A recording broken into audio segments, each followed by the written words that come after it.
কংগ্রেসে এটা যাচ্ছি, এটা ঘটনা। কংগ্রেসের ঊর্ধ্বতন কর্তৃপক্ষের সঙ্গে কথাবার্তা চলছে।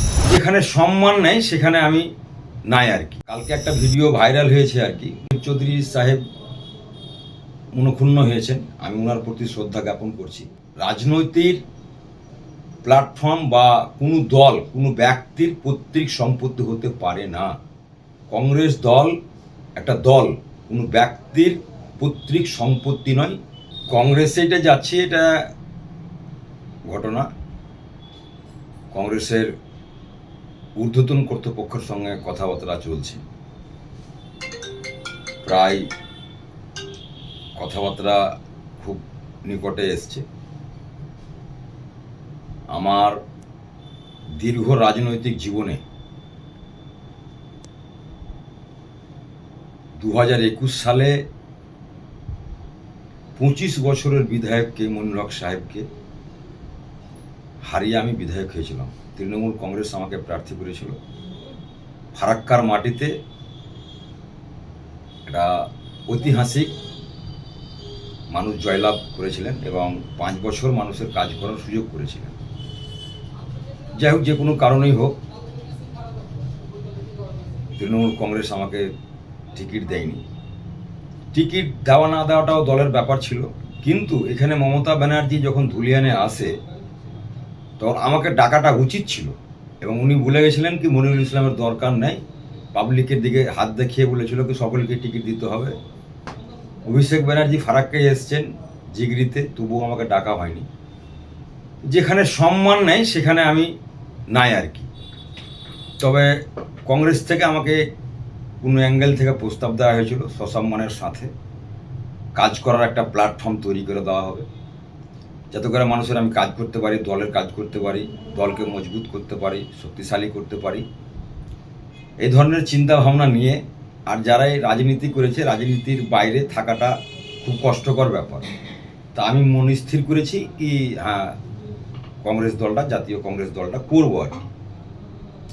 তা আপনারা আগামীতে দেখতে পাবেন খুব অল্প সময়ের মধ্যে আমি হয় দিল্লি আর না হলে রাজ্যে গিয়ে পতাকা ধরব।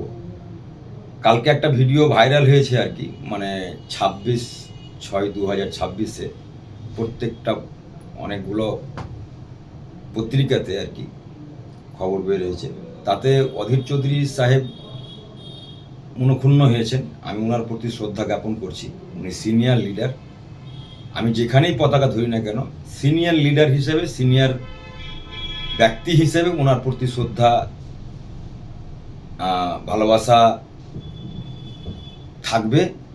তবে একটা জিনিস মনে করি, রাজনৈতিক প্ল্যাটফর্ম বা কোনো দল কোনো ব্যক্তির পৈতৃক সম্পত্তি হতে পারে না। কংগ্রেস দল একটা দল, কোনো ব্যক্তির পৈতৃক সম্পত্তি নয়। একটা ব্যক্তি সিদ্ধান্ত নিবে না।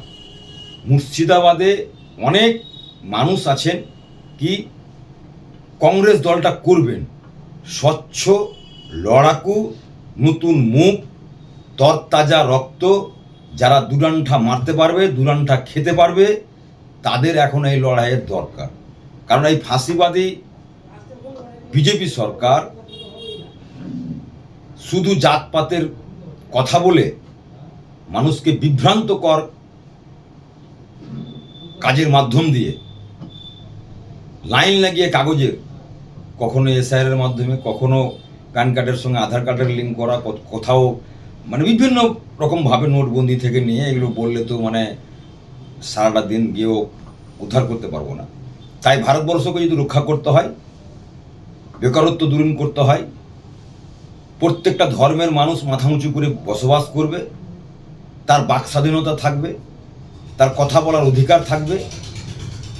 সামনে দিনে আমরা যেটা বুঝতে পারছি, অ্যানালাইজ করছি, মানুষের মুখে শুনতে পাচ্ছি, সামনে দেশকে রক্ষা করার স্বার্থে ধর্ম, বর্ণ, বিভিন্ন ভাষাভাষীর মানুষ সবাই একত্রিত হয়ে যেমন দেশকে স্বাধীন করেছিল, ইংরেজের অপশাসনকে দূর করেছিল, সর্বধর্মের মানুষ, সর্বশ্রেণীর মানুষ এখন ঐক্যবদ্ধ হয়ে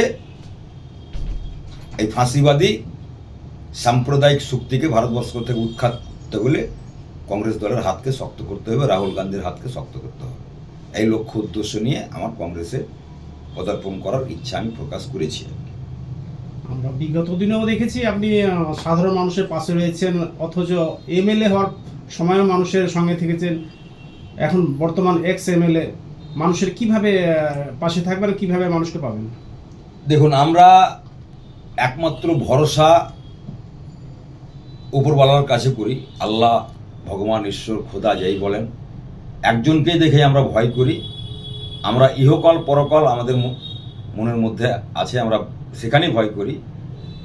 সেদিকটা দেখে আর কি, যারা সমাজের দুস্থ, অসহায়, অপারক লোক আছে, আমাকে ক্ষুদ্র ক্ষমতার মধ্য দিয়ে উপরওয়ালা যে ক্ষমতা দিয়েছে কাজ করার, তা আমরা রাজনীতির এগনে না থাকলেও মানুষের কাজ করে এসেছি যতটা আমাদের ক্ষমতা আছে, এখনও করছি, ভবিষ্যতেও করব।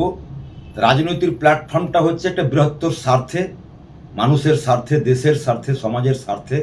তার জন্য একটা রাজনীতির প্ল্যাটফর্ম বাঁচতেই হয় বড় আকারের কোনো কাজ করতে গেলে।